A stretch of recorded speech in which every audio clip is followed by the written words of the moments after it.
Hello students, how are you? Hope you all are fine. তো ভালো থাকবে নিশ্চয়ই, ঘরে আছো।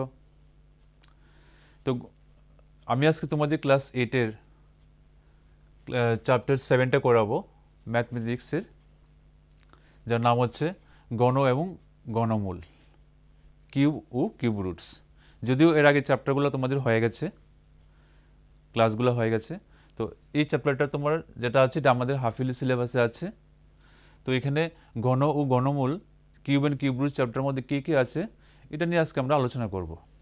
যে একটা সংখ্যার ঘন কীভাবে বার করতে হয়, বা ঘন কী হবে, একটা সংখ্যার ঘনমূল কীভাবে বার করতে হয়, ঘনমূল কীভাবে হবে, তারপর একটা সংখ্যার ঘনমূল ঘন করলে ওই সংখ্যার লাস্টের ডিজিটটা কী হবে। তো এই ধরনের আমরা নিয়ে আলোচনা করব। আর স্পেশালি একটা সংখ্যার আমরা ঘনমূল কীভাবে করে বার করব এটাও আমরা আজকে দেখাবো তোমাকে, মানে তোমাদেরকে আজকে দেখাবো যে ঘনমূলটা স্পেশালি কীভাবে বার করতে হয় আর এটার যে অ্যারাউন্ড যে পার্টগুলো আছে। ক্লাসটা শুরু করার আগে আমি তোমাদের একটা নাম্বার লিখছি ব্ল্যাকবোর্ডে, 1729। এবার তোমরা হয়তো বা ভাবছো যে স্যার এই নাম্বারটা কেন ব্ল্যাকবোর্ডে লিখলো, নাম্বারটা নিয়ে কী আছে। এই নাম্বারটা লেখার পেছনে একটা কারণ আছে, কারণ এই নাম্বারটা এই চ্যাপ্টারের সঙ্গে জড়িত। কারণ অ্যাকচুয়ালি এই নাম্বারটা নিয়ে ছোট্ট একটা স্টোরিও আছে, এটা 2 মিনিটের স্টোরি, আমি তোমাদের সমাজে শেয়ার করব। তোমরা এস রামানুজনের নাম শুনেছ, যিনি ইন্ডিয়ান একজন গ্রেট ম্যাথমেটিশিয়ান ছিলেন, যিনি সংখ্যাকে খুব ভালোবাসতেন এবং সংখ্যা নিয়ে উনি অনেক সময় কাটিয়েছেন। 1729 এই সংখ্যাটা ওনার সঙ্গে জড়িত। তো কীভাবে এসেছে আমি শর্টলি একটু বলে দিচ্ছি তোমাদেরকে। এক সময় কী হয়েছিল যে রামানুজন স্যার অসুস্থ হয়ে গিয়েছিলেন। তো অসুস্থ হয়ে উনি হসপিটালে অ্যাডমিট ছিলেন। তখন ওনাকে দেখার জন্য ব্রিটিশ থেকে একজন প্রফেসর মানে অধ্যাপক এসেছিলেন, যার নাম ছিল হার্ডি। তোমরা হয়তো বা বুকে পেয়েছ বা শুনেছ যে হার্ডির নামটা, মানে কার নাম ছিল, উনিও এই অঙ্ক নিয়েই থাকতেন। তো উনি ওই রামানুজন স্যারকে দেখতে এসেছিলেন হসপিটালে। যে গাড়িটা দিয়ে এসেছিলেন ওই গাড়িটার নাম্বার ছিল 1729। তো যাই হোক, উনি রামানুজন স্যারকে দেখলেন, দেখার পর ওনার সঙ্গে কথাবার্তা বললেন। তো বলে মাঝখানে একটু বললেন যে আজকে আমি যে গাড়িটা দিয়ে এসেছি, যে গাড়িটার যে নাম্বারটা ছিল এটা আমার একদমই ভালো লাগছে না। এই নাম্বারটা কেন জানি, এই নাম্বারটা আমার কাছে একদম বেশি লাগছে বা একদম আনইজি লাগছে বা ভালোই লাগছে নাম্বারটা। তো রামানুজন স্যার বলল, কেন, নাম্বারটা কত ছিল? বলেছে 1729। কোন নাম্বারটা তো একটা স্পেশালিটি আছে, কারণ এটা সবচেয়ে ছোট একটা নাম্বার, যাকে দুইটা নাম্বারের বর্গের আর দুইটা নাম্বারের ঘন করে ঘনের সমষ্টিরূপে প্রকাশ করা যায় দুইভাবে। অর্থাৎ এই 1729 সংখ্যাটি একটা খুবই মজাদার সংখ্যা, যাকে দুইভাবে দুটি সংখ্যার ঘনরূপে মানে ঘনের সমষ্টিরূপে প্রকাশ করা যায়। তো আমি তোমাদের দেখাচ্ছি। এই নাম্বারটাকে 12 কিউব প্লাস 1 কিউব যদি করো, তাহলে 12 কিউব করলে হচ্ছে 1728, আর 1 কিউব হচ্ছে 1, দুটা প্লাস করলে তোমার হয় 1729। আবার আরেকভাবে লেখা যায় 10 কিউব প্লাস 9 কিউব। 10 কিউবকে বাংলা হয় 1000, আর 9 কিউবকে বাংলা হয় 729, এবং দুইটাকে প্লাস করলে হয় 1729। এখানে দেখো 1729কে রামানুজন স্যার এই দুইভাবে পার্ট করলেন। 12 কিউব প্লাস 1 কিউব প্লাস করলে হয় 1729, 10 কিউব প্লাস 9 কিউব প্লাস করলে হয় 1729।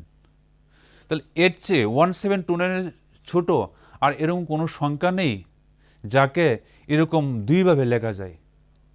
It is the smallest number that can be express using this way in 2 different ways, যেটা অন্য কোনো সংখ্যাকে আর করা যায় না। তখন প্রফেসর জিজ্ঞেস করলেন যে আপনি এটা কীভাবে বললেন? আমি তো আপনাকে জাস্ট 1729 বলেছি, এত শর্টলি আপনি বলে দিতে পারলেন এটা। তো আসলে রামানুজন স্যার কেন বলতে পেরেছেন?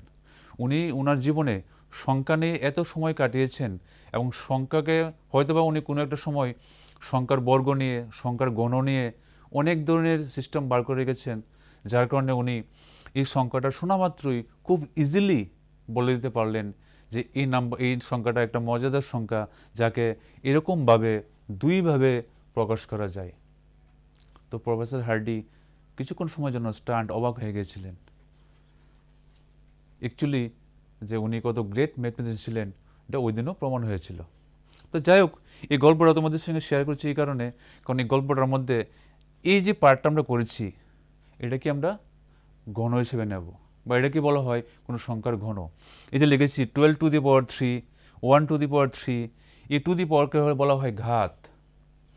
এখানে 12 বলো, 1 বলো, 10 বলো, 9 বলো, এই প্রত্যেকটি সংখ্যার ঘাত হচ্ছে 3। এই ঘাত 3 হলেই এটাকে বলা হয় ঘন।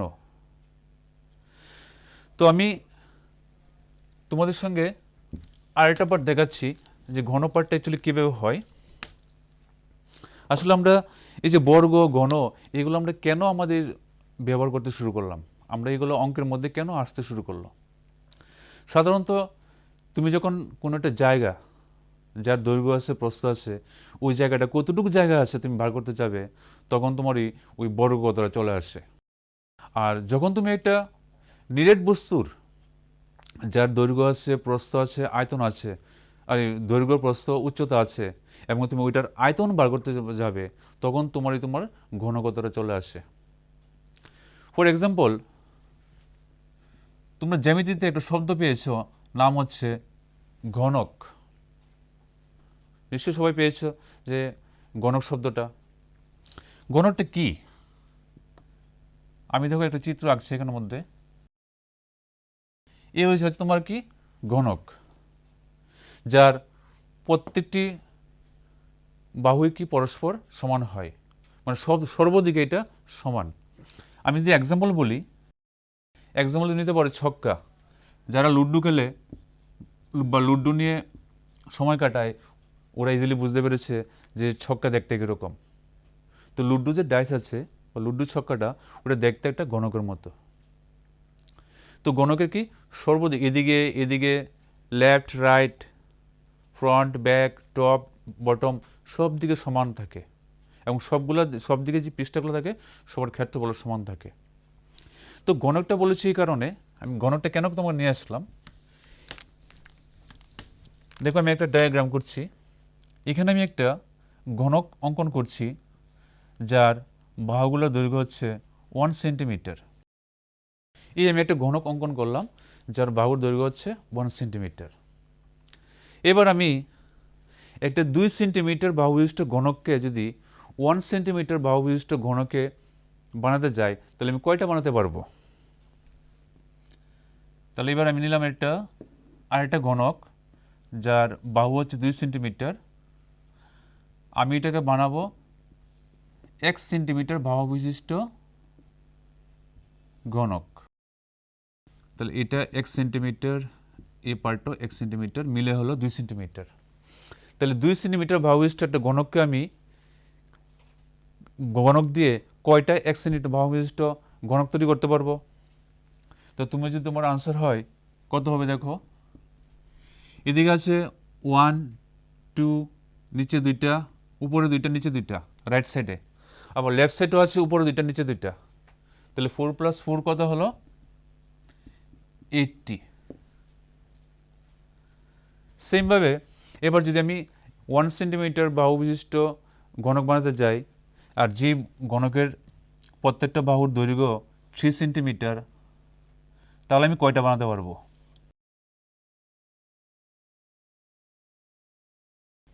তাহলে তুমি চিত্রটা ভালো করে অবজার্ভ করো। যদি আমি এখানে 3টা পার্ট করেছি, 1 2 3, আমরা রাইট সাইডে যে পার্টটা আছে এখানে দেখি কয়টা ঘনক আছে। উপর আছে 3টা, মিডলে আছে 3টা, বটম আছে 3টা। তাহলে কয়টা হলো? 3 + 3 6, 6 + 3 9। তো এদিকে আছে 9টা, লেফট সাইডে আছে আরও 9টা, মিডলে আছে আরও 9টা। তো 9 + 9 + 9 কত হলো? 27। তো এখানে আমি একটা 1 সেন্টিমিটার ঘনক বানাতে চেয়েছি। কোথা থেকে? যে ঘনকের দৈর্ঘ্য ছিল 2 সেন্টিমিটার আর এখানে ছিল 3 সেন্টিমিটার। তাহলে একটা 2 সেন্টিমিটার ঘনককে যদি আমি এরকম বানাতে যাই তাহলে বানাতে পারি 80। একটা 3 সেন্টিমিটার ঘনককে যদি আমরা 1 সেন্টিমিটার বাহু বিশিষ্ট ঘনকে বানাতে যাই তাহলে বানাতে পারি 2070। তাহলে এখানে আমরা কী কী নাম্বার পেয়েছি? 1, 8, 27। তো এই নাম্বারগুলো তুমি ভালো করে অবজার্ভ করে দেখো, এই সবগুলোকে তোমার পূর্ণ গণ বা গণসংখ্যা বলা হয়। অর্থাৎ 1কে লেখা যায়, আমি 1কে লিখতে পারি 1 ইন্টু 1 ইন্টু 1। 8কে লিখতে পারি 2 ইন্টু 2 ইন্টু 2। 27কে লিখতে পারি 3 ইন্টু 3 ইন্টু 3। তাহলে এই সংখ্যাগুলোকে অন্য আরেকটা সংখ্যাকে 3 বার গুণ করে লিখতে পারছি। তো এই সংখ্যাগুলোকে বলা হয় পূর্ণ গণসংখ্যা। তো যে সংখ্যাকে অন্য কোনো একটা সংখ্যার 3 বারে গুণফল হিসেবে লেখা যায় তুমি ওই সংখ্যাকেই বলবে পূর্ণ গণসংখ্যা। এরকম আরও অনেক সংখ্যা আছে যাকে লেখা যায়। আমি যে একটা এক্সাম্পল নিই, এটা মুছে নিচ্ছি কারণ তোমরা সবাই নিশ্চয়ই আঁকা হয়ে গেছে। ধরুন আমি একটা সংখ্যা নিলাম 9। এবার 9কে কি আমরা পূর্ণ গণসংখ্যা বলতে পারবো কি না? সো আমরা কি বলতে পারি এটা একটা পূর্ণ গণসংখ্যা? উত্তর কি হবে? না। তাহলে কেন না হয়েছে এটা আমি তোমাদের দেখিয়ে দিচ্ছি। 9কে যদি আমরা ভাঙি তাহলে লেখা যায় 3 ইন্টু 3। এখানে আমি 3 কতবার পেয়েছি? 2 বার, দ্যাট ইজ 2 টাইমস পেয়েছি। এখানে 3 2 বার এসেছে, কিন্তু ঘনর জন্য ওই সংখ্যাটা কতবার আসা দরকার? 3 বার। আমার দরকার হচ্ছে তোমার কি 3 বার, কিন্তু এখানে সংখ্যাটা যদি ভাঙি 3 পাচ্ছি আমরা 2 বার। সেই কারণে 9কে আমরা পূর্ণ গণসংখ্যা বলতে পারি না। ওয়ারেজ আমরা যদি আরেকটা নাম্বার নিই, ধরো 1000। তুমি যদি 1000কে ভাঙো এভাবে লিখতে পারো 10 ইন্টু 10 ইন্টু 10। তাহলে এখানে 1000কে আমি 10 ইন্টু 10 ইন্টু 10 লিখতে পারছি। তাহলে আমি 10কে 3 বার গুণফল হিসেবে লিখতে পারছি। তো আমি 1000কে বলতে পারি একটা পূর্ণ গণ সংখ্যা। তাহলে কোন সংখ্যাকে পূর্ণ গণ বলা হয় এবং কোনটাকে বলা হয় না, কেন বলা হয় না, তোমরা নিশ্চয়ই বুঝতে পেরেছ। আমি শিওর তোমরা এটা ক্লিয়ার হয়েছ। চলো এবার আমি যাচ্ছি নেক্সট পয়েন্টে। নেক্সট পয়েন্টে তোমার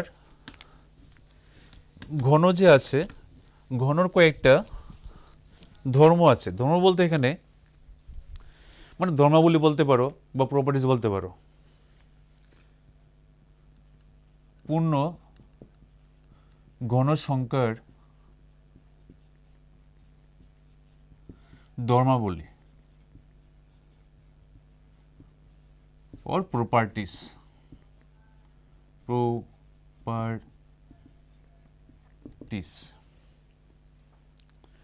তো প্রপার্টিসের মধ্যে ফার্স্ট পয়েন্ট যেটা আছে, এখানে আমি একটা নাম্বার নিচ্ছি 2 কিউব। 2 কিউবকে ভাঙলে হয় 2 ইন্টু 2 ইন্টু 2, দ্যাট ইজ 8। এখানে নিলাম 4 কিউব, তো 4 ইন্টু 4 ইন্টু 4 করলে হয় 64। এখানে দেখো এই 2 আর 4 এই প্রত্যেকটি সংখ্যা দেখো তোমার যুগ্ম। আবার এদিকে তাকিয়ে দেখো 8 এবং 64 তারাও কি যুগ্ম। অর্থাৎ প্রথম ধর্ম হিসেবে আমরা বলতে পারি কোনো একটা যুগ্ম সংখ্যার ঘন করলে ওই ঘনটা যুগ্মই হবে। অর্থাৎ যে ইভেন নাম্বারগুলো আছে, ইভেন নাম্বারের তুমি কিউব করো ওই কিউবটা তোমার কি ইভেনই থাকবে, এটার অড হবে না বা অযুগ্ম হবে না। সেমভাবে আমরা যদি দুই নম্বর পয়েন্ট দেখি, সে এখানে 1 কিউব, 1 কিউবকে স্প্লিট করলে 1ই হয়, 3 কিউবকে ভাঙলে হয় 27, সিমিলারলি 5 কিউবকে যদি আমি ভাঙি তাহলে আসে 125, 125। এদিকে তাকিয়ে দেখো 1, 3, 5 অল আর অড নাম্বারস, প্রত্যেকটি তোমার কি অযুগ্ম সংখ্যা, এগুলো তোমার হচ্ছে কি অযুগ্ম সংখ্যা। এগুলো যে ঘন করেছি, কিউব করেছি, যে আনসারটা আমরা পেয়েছি, এই প্রত্যেকটি সংখ্যা তুমি ভালো করে তাকিয়ে দেখো, দে আর অলসো অড নাম্বারস, অর্থাৎ এগুলো তোমার কি অযুগ্ম সংখ্যা। সো 2 নম্বর পয়েন্ট ধর্ম হিসেবে আমরা বলতে পারি যে অযুগ্ম সংখ্যার গণ তোমার অযুগ্মই হবে, এগুলো একটা পার্ট। আর 3rd নম্বর একটা পার্ট আমরা এখানে দিতে পারি ধর্ম হিসাবে, 3 নম্বর পয়েন্ট। এটা ধর্মটা আমি তোমাদের একটা টেবিলের মাধ্যমে বোঝাচ্ছি, তো তোমাদের মধ্যে ক্লিয়ারেন্সটা ভালো হবে।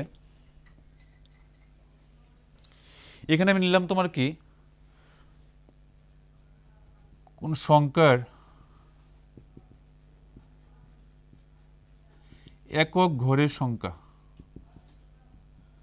যে কোনো সংখ্যার একক ঘরের সংখ্যা, আর এখানে নিলাম ওই সংখ্যাটার গণ করলে গণ এর একক ঘরের সংখ্যা।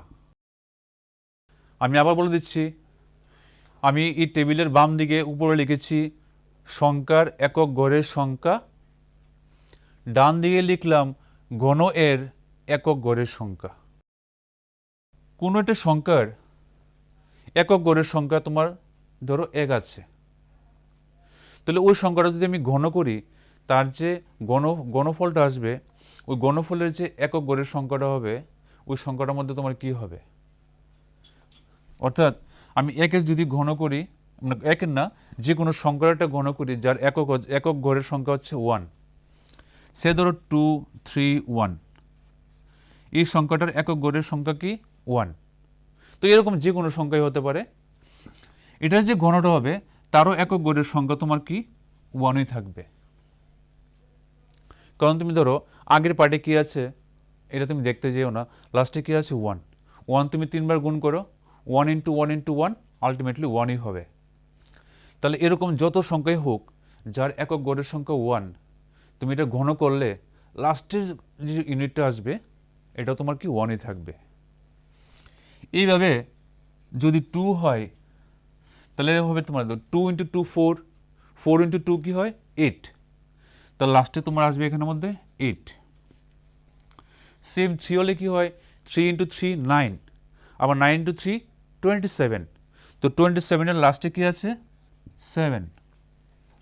সেমভাবে যদি 4 নিই আমি, 4 × 4 16, আবার 6 × 4 16 এর 6 × 4 আবার 24, তো লাস্টে কি আসছে 4। যদি 5 থাকে তাহলে 5 × 5 25, তো 25 5-এর সঙ্গে আবার 5 ইন্টু করলে আবার 25ই হবে, তো লাস্টে কি আসছে 5। সেমভাবে তুমি 6 নাও, লাস্টে 6 আসবে, 7 নিলে তোমার কি আসবে 3, 8 নিলে আসবে তোমার 2, আর 9 নিলে আসবে 9। তো এখানে তুমি ভালো করে অবজার্ভ করে দেখো 1, 1, তারপর 4, 5, 6, 9, এখানে এই সংখ্যাগুলো তুমি যদি কোনো সংখ্যার একক গড়ে থাকে এবং ওই সংখ্যাটা তুমি ঘন করলে ওই ঘনের মধ্যে ঘনর যে আনসারের যে একক গড়ের সংখ্যাটা এটা সেমই থাকবে। তাহলে চেঞ্জ হচ্ছে কার কার ক্ষেত্রে, 2 এর ক্ষেত্রে 2 থাকলে 8 হবে, 3 থাকলে 7 হবে, 7 হবে, 7 থাকলে 3 হবে, আর 8 থাকলে 2 হবে। তাহলে তুমি একটা সংখ্যাকে কাগজ কলমে ঘন না বার করে দেখেই বলতে পারবে ওই সংখ্যাটার ঘন করার পর ওই ঘনর মধ্যে লাস্টে যে সংখ্যাটা থাকবে, একক গড়ে যে সংখ্যাটা অঙ্কটা থাকবে, এটা কি হবে তুমি দেখি বুঝতে পারবে। কিন্তু তার জন্য তোমাকে এই টেবিলটা একটু মনে রাখতে হবে। এই গেল তোমার কিভাবে তুমি একক গড়ের সংখ্যা বুঝবে। নেক্সট পার্ট আমরা যাচ্ছি তোমার আরেকটা পয়েন্টে। আচ্ছা, ওই পয়েন্টে যাওয়ার আগে যেমন আমি তোমাদের একটা জিনিস বলতে দেখাতে চাই, ধরো 1 to 100, 1 to 100 তো অনেক সংখ্যা আছে, 1 2 3 4 5 6 7 8 লাইক দিস ওয়ে। তো এই সবগুলো সংখ্যার মধ্যে তোমাকে যদি প্রশ্ন করা হয় বা তোমাদের যদি প্রশ্ন করা হয় কয়টি পূর্ণ গণসংখ্যা আছে, তো তুমি কি করে বার করবে?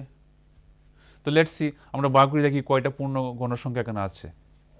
আমি 1কে পূর্ণ গণ বলতে পারি, তারপরে নেক্সট কোনটা হবে 8, তারপরে 27, তারপরে 64, এরপরে যেটা আসে এটা হয় 125। তার মানে এটা 100 থেকে বেশি হয়ে যায়। তাহলে আমি এখানে মোট কয়টা পেয়েছি? 4টা। তাহলে 1 থেকে 100 পর্যন্ত পূর্ণ গণসংখ্যা কয়টি আছে? তাহলে প্রশ্ন করা হলে তোমার আনসার কয়টি হবে? 4টি। ওরা কি কি? 1 8 27 64। সেমভাবে আমি তোমাদের একটা দিয়ে দিই, তোমরা এটা ঘরে করবে।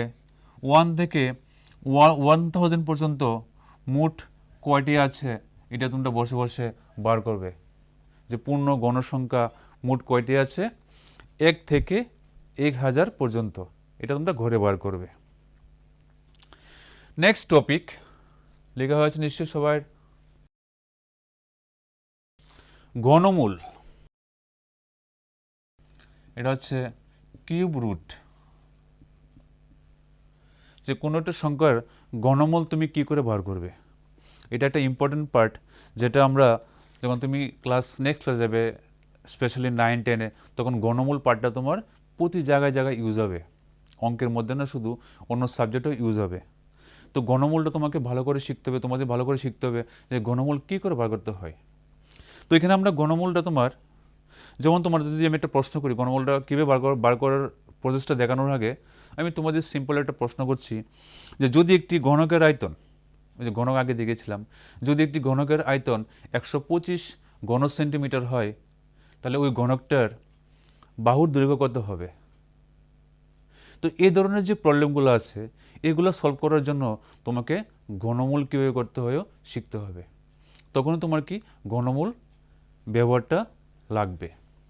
তো এখানে যে প্রশ্নটা করেছি, যদি একটা ঘনকের আয়তন 125 বর্গ ঘন সেন্টিমিটার হয়, তাহলে তোমার এটার বাহুর দৈর্ঘ্য হবে 5 সেন্টিমিটার। তো আমি কি করে বার করলাম? That's important. তো এখানে আয়তনটা কত ছিল? আয়তন বলেছিলাম আমি 125 ঘন সেন্টিমিটার। তো ঘনকের ঘন সেন্টিমিটার বার করার জন্য যে ফর্মুলা আছে, ওই অ্যাকর্ডিং টু দ্যাট ফর্মুলা আমরা কি করতে হয়, ওই 125-এর ঘনমূল বার করতে হয়। আমি ফর্মুলা নিয়ে এখন বলতে চাচ্ছি না, আমার যে মেইন পার্টটা এটা আমি তোমাদের বোঝাচ্ছি যে ঘনমূল করতে হয় অ্যাকর্ডিং টু দ্যাট ফর্মুলা। তো আমি ঘনমূলটা কীভাবে করব?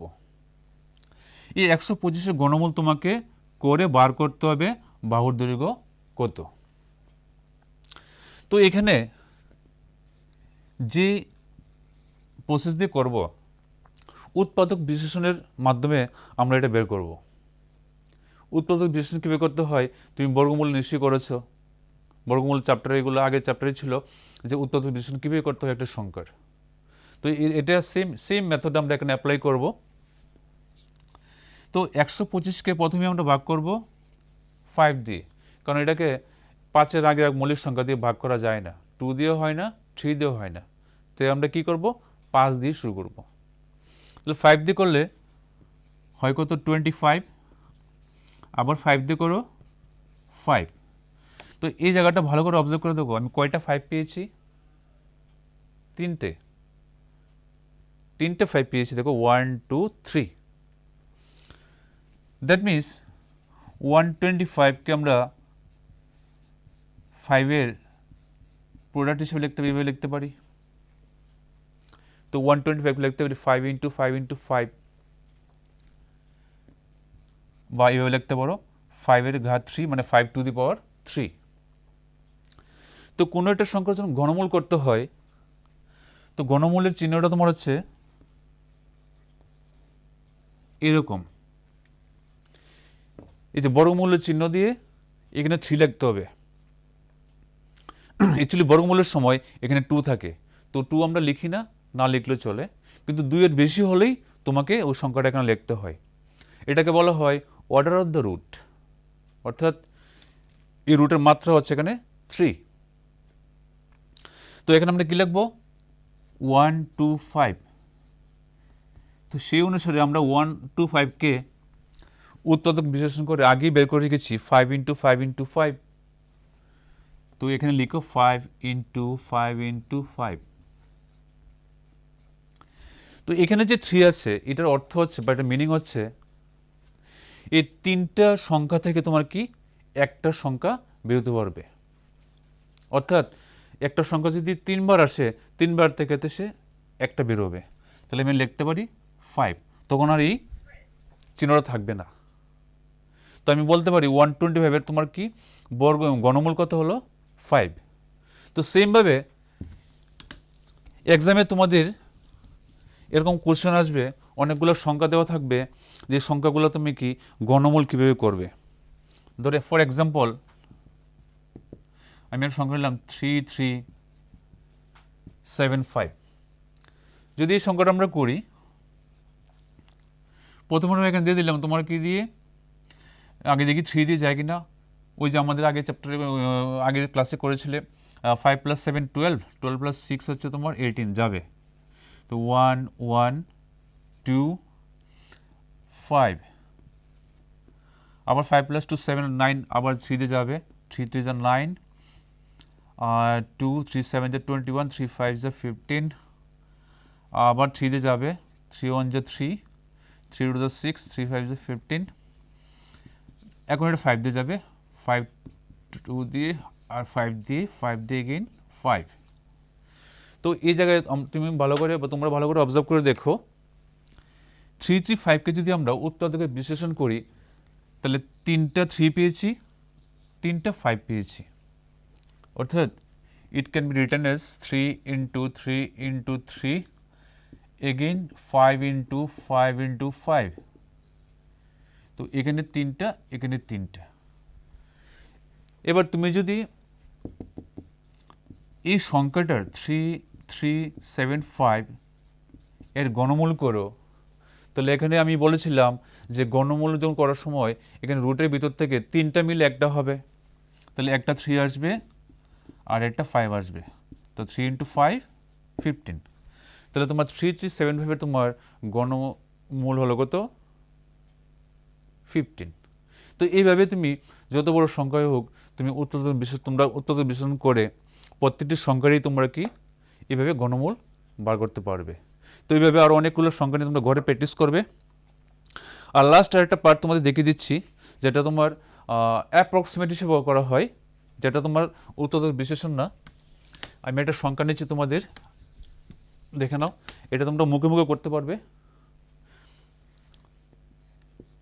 17576 আমি একটা নাম্বার নিলাম। এই নাম্বারের মধ্যে মানে এই সংখ্যাটার ঘনমূল কত তোমাকে বার করতে বলা হলো উইথাউট ক্যালকুলেশন, মানে উইথাউট পেন অ্যান্ড পেপার। তুমি পেন এবং পেপার ইউজ ছাড়া শুধু মাইন্ড ক্যালকুলেশন ইউজ করে তুমি কি করে বলবে এই সংখ্যাটার ঘনমূল কত। It's very simple. তার জন্য তোমাকে কতটা জিনিস এটাকে মনে রাখতে হবে। প্রথমে তুমি কি করবে, এই সংখ্যাটাকে প্রথম এদিক থেকে 3টা করে সংখ্যা নিয়ে পার্ট করবে। তাহলে আমি এখানে 1 2 3 নিয়ে একটা পার্ট করলাম, আর অলরেডি এখানে আছেই 2টা, এটা নিয়ে একটা পার্ট করলাম। এই সংখ্যাটার মধ্যে লাস্টে যে দেখো অঙ্কটা কি আছে 6।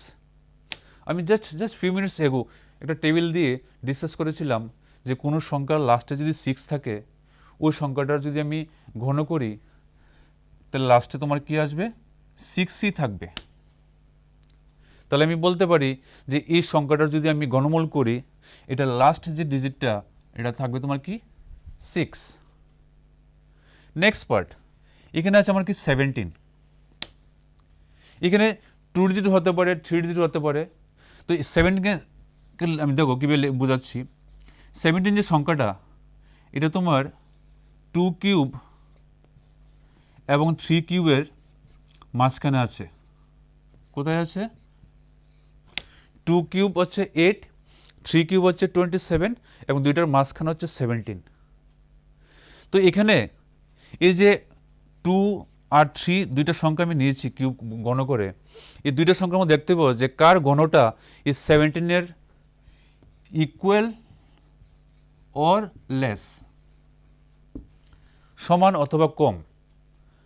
তো আমরা যদি ভালো করে অবজার্ভ করি আমরা দেখতে পাচ্ছি যে 2-র যে ঘনটা 17-এর কম হয়, কিন্তু 3-র যদি গণ নেই তাহলে এটা বেশি হয়ে যায়। তো এই মূলে আমরা ওই সংখ্যাটার ঘনমূলের যে 10 ডিজিটটা আছে বা দশক যে অঙ্কটা আছে এটা হবে তোমার কি 2। অর্থাৎ আমরা বলতে পারি যে 17576-এর ঘনমূল হবে 26 এবং এটা আমরা কি এস্টিমেট হিসেবে নেই বা অ্যাপ্রক্সিমেট হিসেবে ধরা হয়। সব ক্ষেত্রে বলে এটা ম্যাচ হয় না, তখন 90%-এর ক্ষেত্রে এটা ম্যাচ হয়ে যায়। তো এই ছিল আমার আজকে ঘন ও ঘনমূল নিয়ে আলোচনা। তো এই পার্টগুলো মেনলি যখন তোমরা হায়ার স্টাডিজে করবে, বড় ক্লাসে যাবে, বিভিন্ন ধরনের ম্যাথস করার সময় বর্গমূল, ঘনমূল এগুলো স্পেশালি ইউজ হবে এবং কী করে ঘনমূল করতে হয়, বর্গমূল করতে হয় এটা অবশ্যই তোমাদের জানা থাকতে হবে। সো আজকের জন্য এতটুকুই, আবার নেক্সট ক্লাসে দেখা হবে। Bye bye everyone.